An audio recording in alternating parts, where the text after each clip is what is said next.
तो साथियों नमस्कार, स्वागत है आप सबका।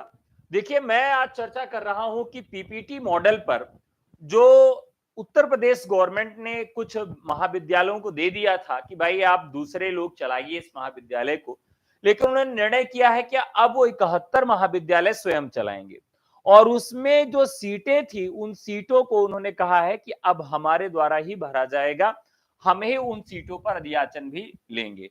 अब उन सीटों की संख्या बात करें तो 1062 यानी 1062 नए पद सृजित हो जाएंगे असिस्टेंट प्रोफेसर के लिए। असिस्टेंट प्रोफेसर के लिए 1062 नए पद सृजित होंगे। अब ये पद कहां कहां से हैं? तो प्रदेश में निर्माणाधीन 71 राजकीय महाविद्यालयों को public private partnership PPT model पर नहीं नहीं सरकार स्वयं चलवाएगी। मुख्यमंत्री घोषणा के तहत बन रहे इन महाविद्यालयों को पहले पीपीटी मॉडल पर संचालित करने का निर्णय हुआ था। संबंधित राज्य विद्यालयों को निजी क्षेत्र के सहयोग से महाविद्यालयों के संचालन के निर्देश दिए गए थे, लेकिन अब सरकार ने निर्णय लिया है कि महाविद्यालयों के संचालन का जिम्मा स्वयं उठाना उसको पड़ेगा। शासन के विशेष सचिव गिरिजेश कुमार त्यागी ने उस शिक्षा निदेशक को 27 अगस्त को भेजे पत्र के माध्यम से 71 महाविद्यालयों में पद सृजन का प्रस्ताव मांगा है। यानी 1062 सीटों पर यह प्रस्ताव मांगा गया है। और मजेदार बात यह है कि ये वैकेंसी कौन कराएगी? तो यूपीपीएससी कराएगी। और यूपीपीएससी कराएगी क्योंकि राजकीय महाविद्यालय है, अर्थात इस वैकेंसी का नाम होगा जीडीसी, गवर्नमेंट डिग्री कॉलेज के नाम से विज्ञप्ति आएगी। और इसमें पदों की संख्या 1062 है और इसमें पहले से ही कुछ पद शामिल हैं। तो मुझे लगता है कि अब तक के इतिहास में सबसे ज्यादा सीटें आने वाली हैं जीडीसी के लिए।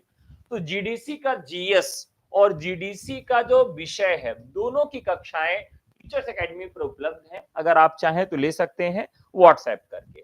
हमारा नंबर है 9628959237। तो साथियों, अब तैयारी की शुरुआत कर दीजिए। वो समय दूर नहीं है जब भर्तियों की अंबार लग जाएगी। सभी सेक्टर से वैकेंसियां आ रही हैं और टीचिंग सेक्टर में अलग अलग भी वैकेंसियां आपको देखने के लिए मिलेगी। तो आप सब इंतजार मत करिए, तैयारी शुरू कर दीजिए। जीडीसी के लिए नेट क्वालिफाई होना चाहिए आपका उस विषय में। अगर उस विषय में आप नेट क्वालिफाइड हैं तो आप इसके लिए एलिजिबल हैं और फॉर्म आ जाएंगे। उम्र की अधिकतम जो उम्र है, अधिकतम जो योग्यता है वो 40 वर्ष है, क्योंकि उत्तर प्रदेश लोक सेवा आयोग 40 वर्ष तक की नियुक्ति करता है। तो सामान्य कैटेगरी में 40 वर्ष तक अगर आपकी उम्र है और नेट क्वालिफाइड है तो आपके लिए बेहतरीन अवसर है कि 1062 पद यहां पर हैं और कुछ पद पहले से हैं। दोनों को मिलाकर लगभग 1500 पदों पर आपको नई भर्ती मिल सकती है और ये भर्ती गवर्नमेंट डिग्री कॉलेज के तहत करवाई जाएगी। उत्तर प्रदेश लोक सेवा आयोग आयोजित करवाएगा। अगर आप असिस्टेंट प्रोफेसर किसी विषय की कक्षा करना चाहते हैं या जीडीसी जीएस पेपर 1 की कक्षा करना चाहते हैं तो व्हाट्सएप करके हमसे जुड़ सकते हैं। हमारा नंबर है 9628959237। तो आज की सूचना यही तक। बहुत बहुत